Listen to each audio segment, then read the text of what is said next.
Hello again, and welcome to the St. Louis Blues Hockey Legends Podcast. Tom Calhoun here to shine a light on the stories of those instrumental in blues history. The Blues Legends Podcast is presented by Sarah Honda, O'Fallon, Illinois. Check out all the great deals and their 618 Sarah Bucks offer at sarahhondaofallon.com. A participating sponsor, Shane McGranahan, Country Financial. Call Shane at 618-476-3366 for all your home and auto insurance needs.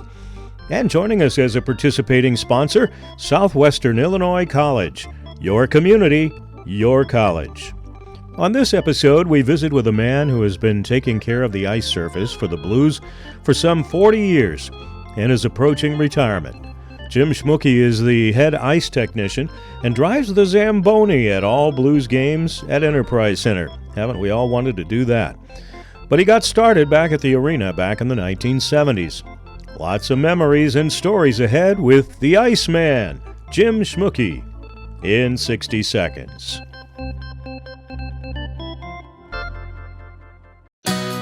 When it's time to find your next car, what's changed in your life? What's driving you to start the process? What are you really looking for? These are the questions we're asking at Sarah Honda. We believe in real communication, real problem solving, and trustworthy long-term relationships with our customers. We're part of your community, and we want you to be part of ours. At Sarah Honda, the experience drives everything.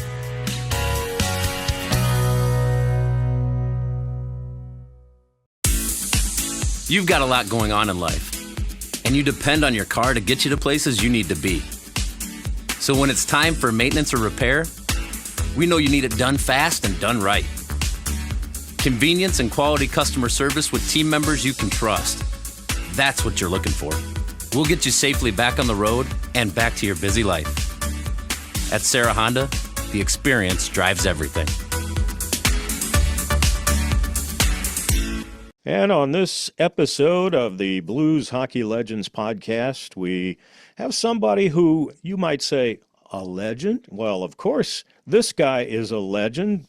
You may not know that, but he is definitely in that category. Jim Schmuke is our guest on this one. Jim, you are about the opposite of me when I think of the games. People hear me but rarely see me. They see you all the time but may not ever hear you and not know much about who that guy is driving the Zamboni. It's actually an Olympia, right? That's correct. Yeah, we don't want to get in trouble with the manufacturer for sure. So thanks for doing this, first of all, Jim. We see one another all the time. I'd like to be closer to all my game night cohorts, but we'll get to know you a little better here over the next 45 minutes for the sake of our podcast. What is your official title now at the Enterprise Center? I'm the head ice technician, and I'm still the lead person for other events and stuff, but I pretty much do not work any other events besides hockey, unless it's an afternoon shift, for an event going on. But yeah, I just the head ice technician now. Okay. Well, you didn't start out that way, though. You started out how long ago at the old arena? It was December of 1979 is when I started full time. Mm-hmm. I actually worked a little bit as the season went on. As you know, the Blues season starts in October, and I hooked on part time there. The changeover crew and stuff was off duty firefighters back then, and my dad was a city firefighter, so I hooked on part time, and it was I didn't really like it, to be honest with you. It was like working overnight shifts, and I was a hockey fan.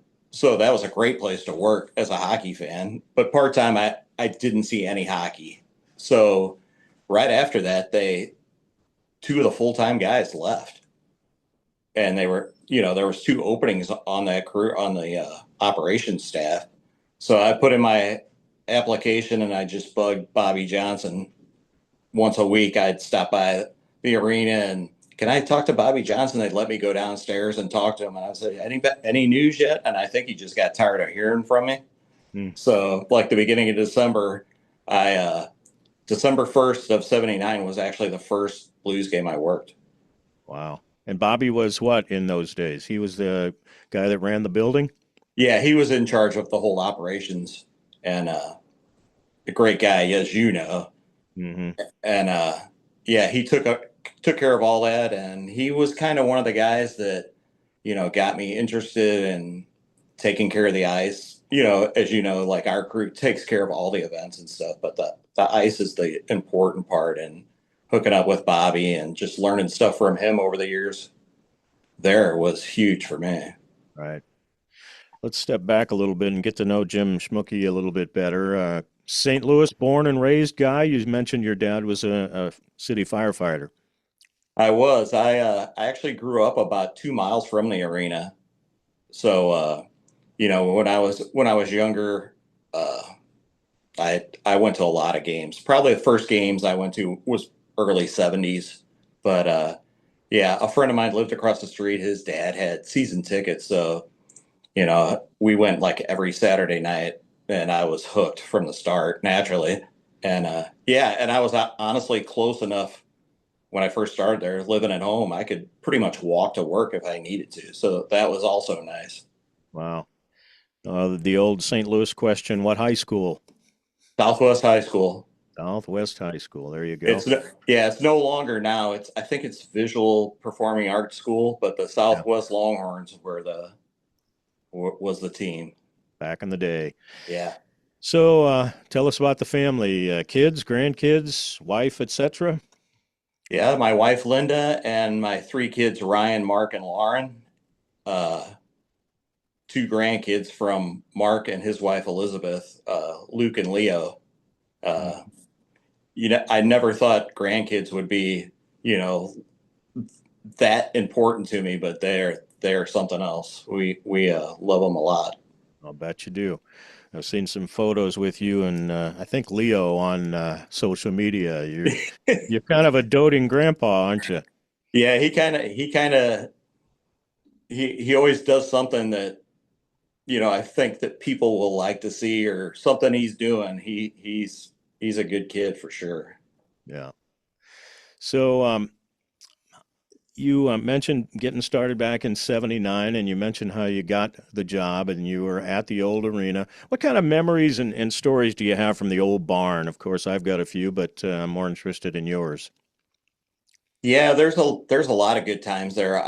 It's hard to believe that I worked there from 79 to Keel Center opened in 94, and it seemed like a lot longer than that. There was just so many good memories and so many, because the ice entrance was right down by the visiting hockey. So you can imagine we got to know like the visiting team trainers and stuff like that. It was pretty awesome to be at that location where they went on and off the ice.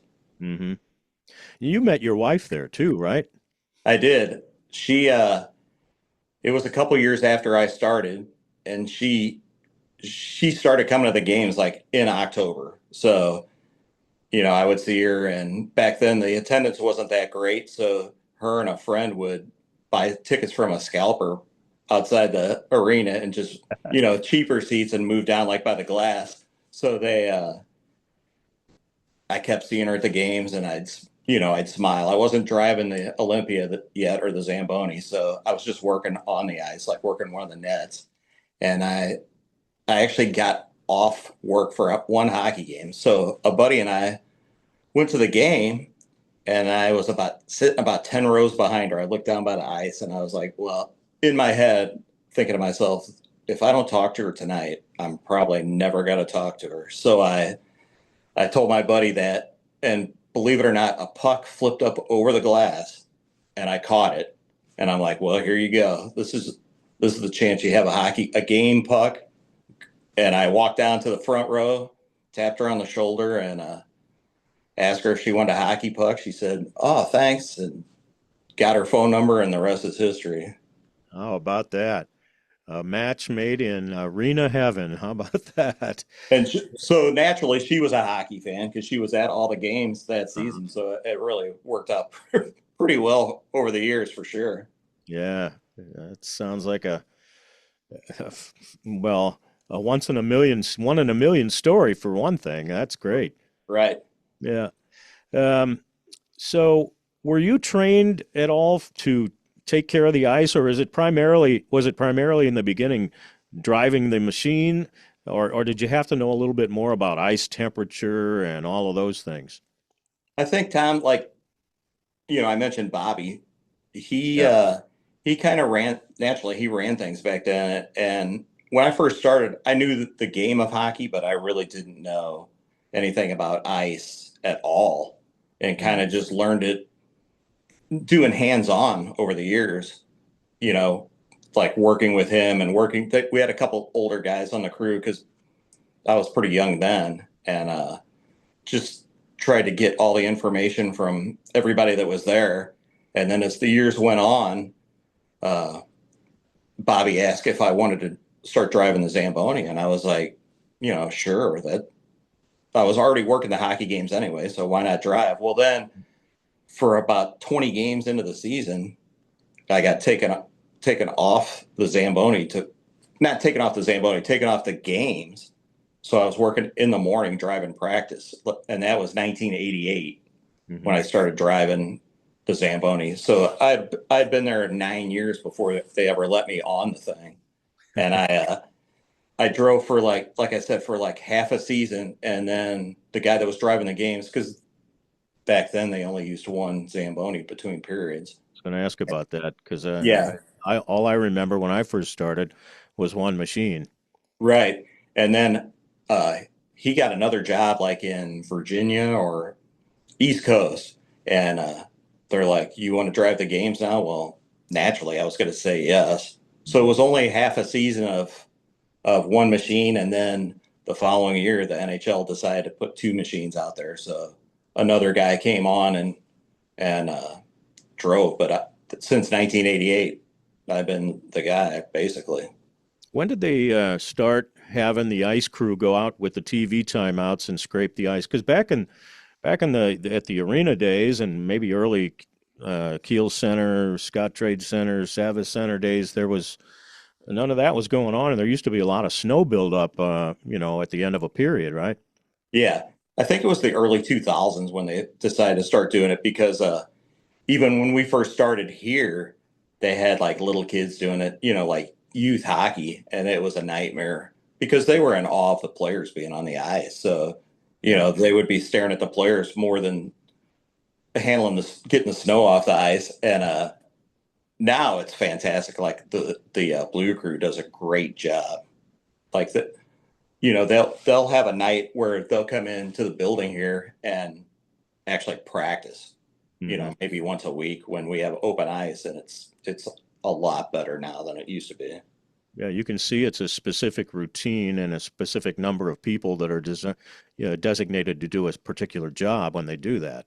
Right. It is kind of funny, like you said, it's kind of funny looking at the old hockey films and seeing the snow build up, and it's amazing when you think about like none of that was one machine, no TV timeouts. It was kind of crazy. Yeah, and puck used to get stuck in the snow once in a while towards the end of periods. Yeah. Hang in there, Blues fans. More with Jim coming up in 60 seconds. Home is more than a place. It's full of the people and moments that matter most. Providing for loved ones, expanding your horizons, or simply living the life you love.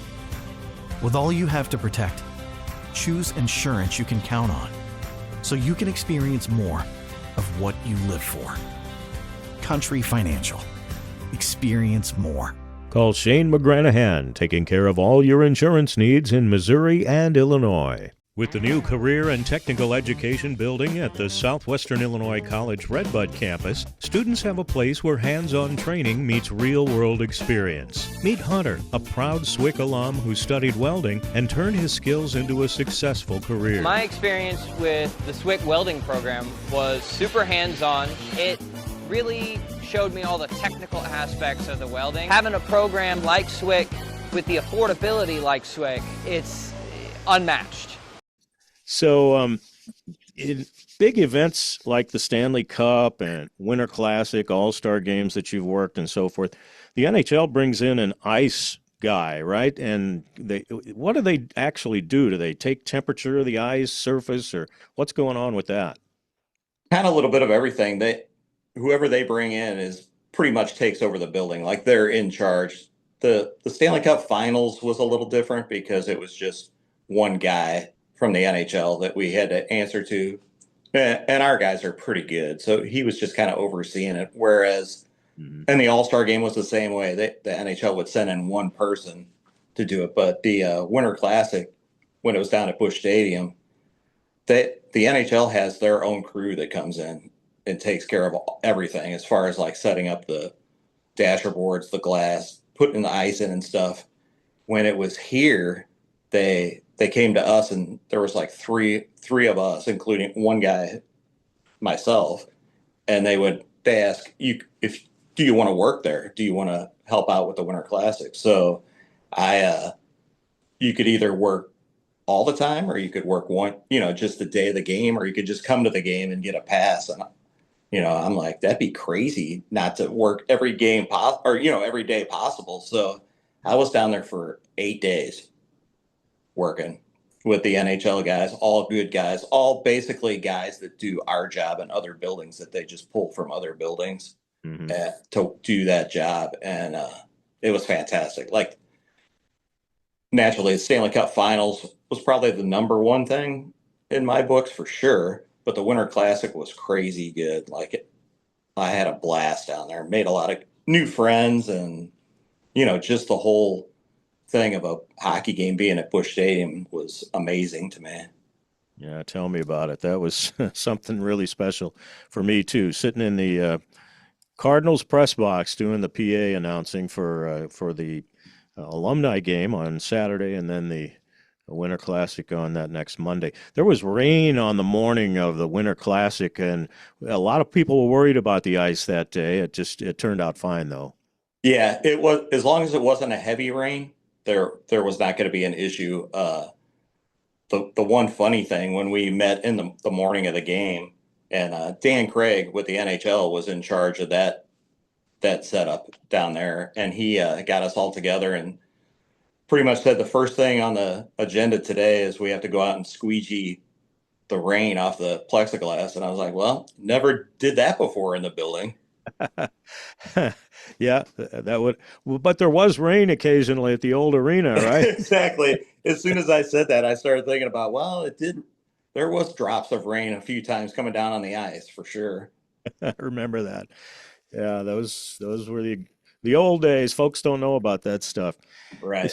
So you drove the Zamboni in the Stanley Cup parade, and there are a lot of photos of that floating around. You must have a story or two about that day, the guys that rode with you, and some of the fun you had. Yeah, as you know, like driving down towards Union Station, then going up towards Market Street, making that right turn on Market Street was wild. Like the amount of people that were up there. At the front, on the front of the Olympia, as you know, the snow goes in there that we cut off the ice, the Right. dump tank we call it, and on the machine I was driving, there was probably 10 coolers of beer in there, and not just for us, but people would come up and say, "Hey, you guys have beer, don't you?" As the parade was going on, Yeah. and there was also a lot of Bud Light consumption that day all around St. Louis. But so we drove down Market Street. The guys that were riding along with me were like drinking beer and having a blast. And come on, Jim, you want a beer? And I said, no, I don't think my picture on the front page of the paper with drinking a Bud Light would be really good, or on TV. So I waited till the parade was over. But yeah, that was fun times for sure. What guys were riding with you? Yeah, there was in the dump tank, there's a couple flaps of plexiglass that pop up, so you can see how much snow you're putting in there. And there was guys standing in the dump tank like No, riding along. I meant to say what players were riding with you that day. Oh, no players. No players. No, they were. I think they were behind us a little ways in the parade. Like the fans really, that would have been fun, but the fans, I think, were ready to see the players. Yeah. Okay. I thought there was players riding with you. No, just a few of our guys in our department. Okay. Got it. So, could the machine go faster if need be? Let's say one broke down for a game, and could you do the ice a little faster than you normally do? Yeah, that actually a couple times that's happened in the last few years. One time, Dave, the other driver back then, Dave he Grimes, right? yeah, Yep. he slipped and hit his head coming off the ice, changing the nets out. And I told him, you're not going to be able to drive this time. Like he was probably seeing stars. So he went to get checked out. So I had to drive a little faster that time. And one time the other Olympia was having issues and wasn't running. So I did the same thing, just drove a little bit faster. But if we don't have the in between periods festivities, like the car on the ice and all, and the kids games and all that, it Mhm. gives us an extra 3 or 4 minutes. We usually have plenty of time to take care of the ice. So if that would happen, you have the authority to say, okay, no between periods, uh, what do they call it, activation or Yeah. entertainment or whatever. Yeah. Yeah, they tried to squeeze it in. The last time it happened when the other Olympia broke down, does that mean we can't have the stuff in between periods? I'm like, yeah, that'd probably be a really good idea to not have anything. So we have some extra time. Yeah. We're talking with Jim Schmuke, and he is the lead ice technician at the Enterprise Center. He's nearing retirement. What's your last day on the job? I believe September 4th is going to be, it's a Friday. It's my birthday. So I figured that's probably a good day to hang it up. I'll be around almost most of this summer, whenever the season ends. I wish it would be like after a playoff run, but Hmm. we'll see how that works out. But yeah, we'll be here till at least before vacations hit, like late in August. Right, right. Okay. Well, you've been on duty for other events at Enterprise Center, concerts, ice shows, bull riding, and all that stuff. I know you're primarily doing ice, but you've seen a lot of the behind the scenes stuff that goes on, and you mentioned that you worked your last Disney on Ice show. What are some of the complications that you have to deal with on some of those other events? Well, like as you know, we just had the Frozen Four last year. That's I mean, nothing that we can't handle, but for something like that, we put another ice surface on top of the Blues ice surface. So we don't take the Blues ice surface out. We just paint over all the lines and logos that are out there for a Blues game, and then just put the Frozen Four logos in. We did the same thing for the All Star game in 2020. Just put another, 3/4 to an inch of ice on top of it with the logos for the All Star game, Frozen Four. Interesting. I didn't know you did that. Yeah, Yeah. So another ice surface on top, and then you paint the logos on top of that. Is yeah. that? Hmm. Yeah, most of the logos now are like at center ice, around center ice, including the advertising are mesh logos. Hmm. So we literally just lay them out and freeze them into the ice and then build on top of them. There's got to be a lot of meticulous work put in to paint the stripes and the circles and the hash marks and all that stuff right at the precise place where they have to go on the ice. How does that work?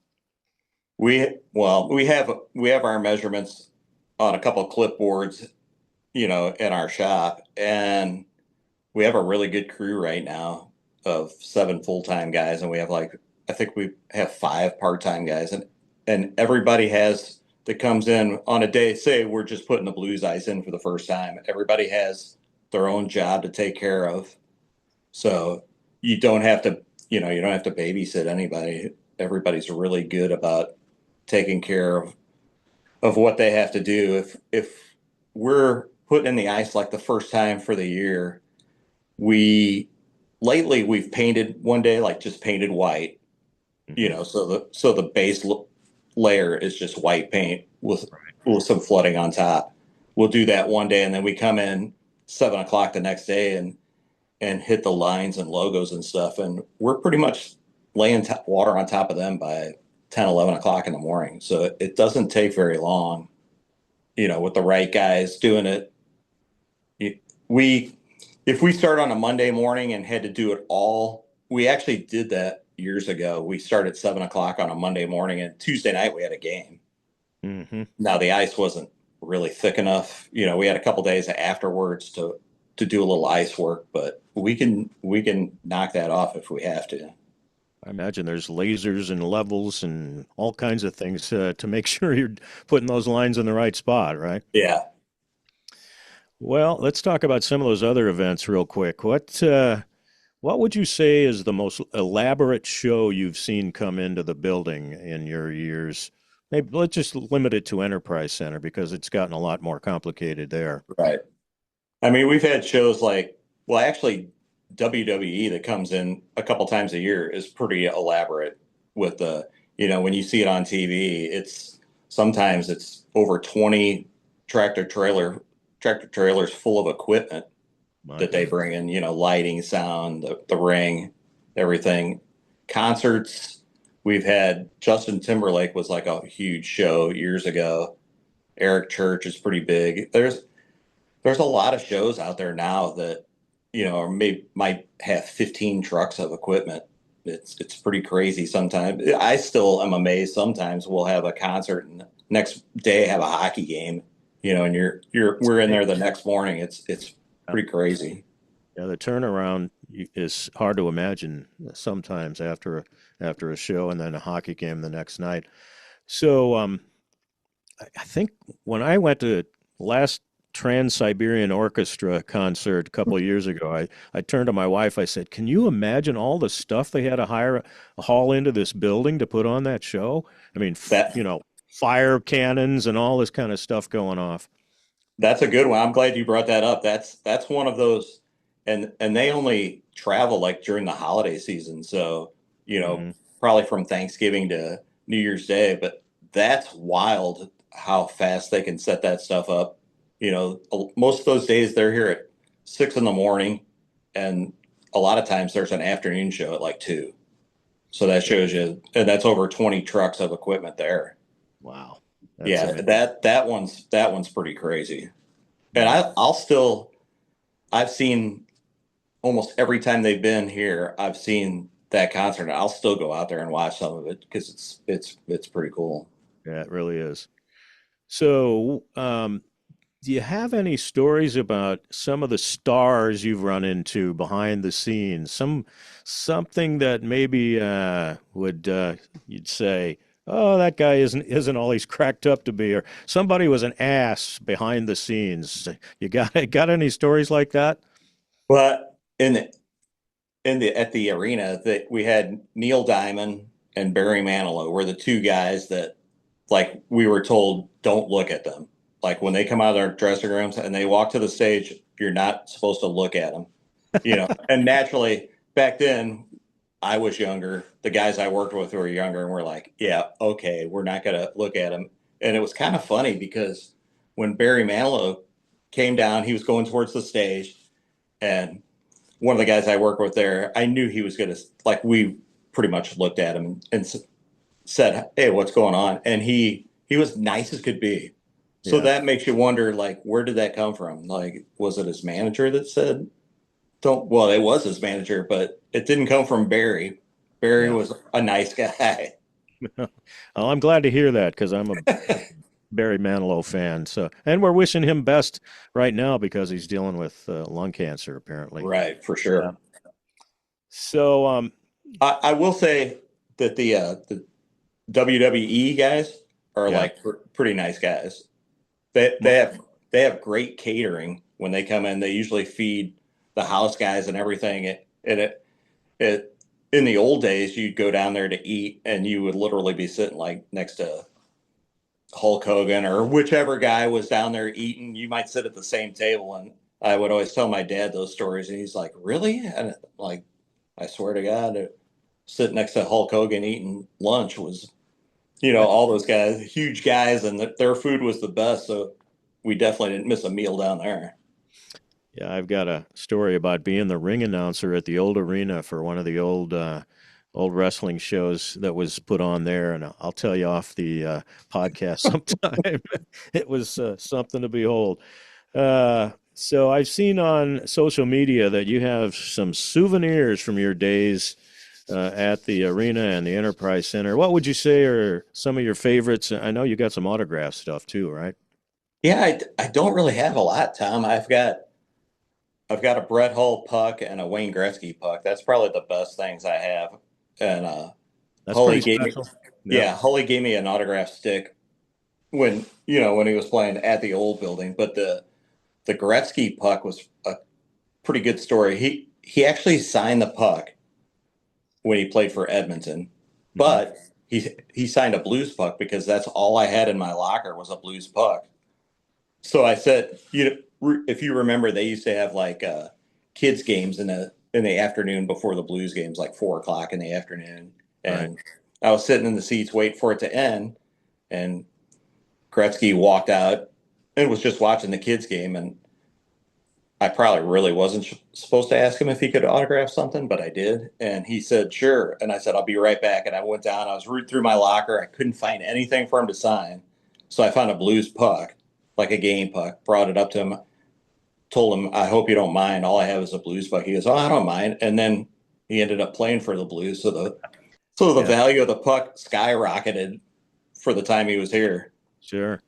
And I've seen that online. I think you showed a picture of it on your Facebook or somewhere, and it's one of the old logoed pucks, with the white background and the blue note on it. And so the autograph shows up really well on that, but that's a good story that it was actually when he was with Edmonton, uh, back well, that would have had to been in the 80s, I guess. Yeah, it was. Yeah. So what do you plan to do in all that time you're going to have in retirement, Jim Schmuke? I think hopefully we're going to do a little traveling. I mean, in the summertime, we usually go on a couple family vacations, but Hmm. I think we'd really like to do a little traveling. I know everybody always has been telling me, "Oh, maybe you'll come back, and work part time." I'm like, that's not part of the plan. You know, I'd love to come back and just sit up in the seats and watch a game and have a couple beers. Maybe go with my boys to a game. Since Enterprise Center opened, I've never sat in the seats in this building and watch a hockey game. No kidding. So I think like that year, 88, when I told you when I first started driving, I think that's the last time I sat in the seats in St. Louis and watched a Blues game. Hmm. Now that you say that, I don't think I've ever done it either. Right. I've worked them all. If I was at a Blues game, I was working it. So the same goes for you. Yeah, we did see.